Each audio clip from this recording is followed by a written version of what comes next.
फिर एक बार मणिकंठा रनअप छोटा कर दिया है सुधांशु सर। हाँ, रनअप बिल्कुल छोटा कर दिया। इसे साफ पता चलता है कि कहीं ना कहीं कुछ ना कुछ तकलीफ तो है।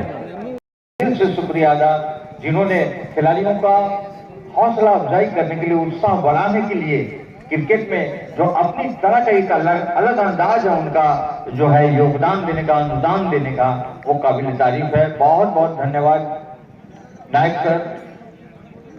और अंपायर अब आ रहे हैं ललाट केसरी नंदा, और देखें वो सही तस्वीर जो है, सही माजरा क्या है, उससे हमें अवगत कराएंगे।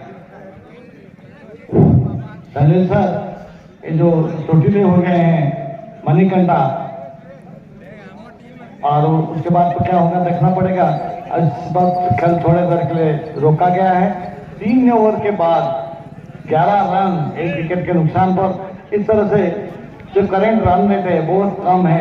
6 ओवर का जो पावर प्ले चल रहा है, कम से कम बड़ा स्कोर होना चाहिए, लेकिन अभी तक बिल्कुल प्रदीप दास का नाम जोड़िए।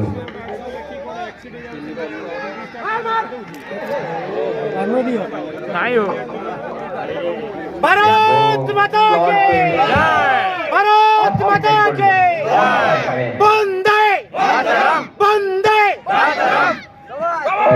का माहौल देखिए, थोड़ा थोड़ा माहौल गर्म होता हुआ क्यों ना हो, जिस हिसाब से बल्लेबाजी। बहुत बहुत धन्यवाद मिस्टर शिल्पी शुभम महांती को। जो प्रकार एक स्टार्टअप ग्रुप आप जानते टाटा ग्रुप है, टाटा प्रोजेक्ट, टाटा मोटर्स, टाटा तो गुड़े। I beg your pardon. After the completion of over number 1, 8 runs, run at 8.0 without any loss, and both the batsmen default.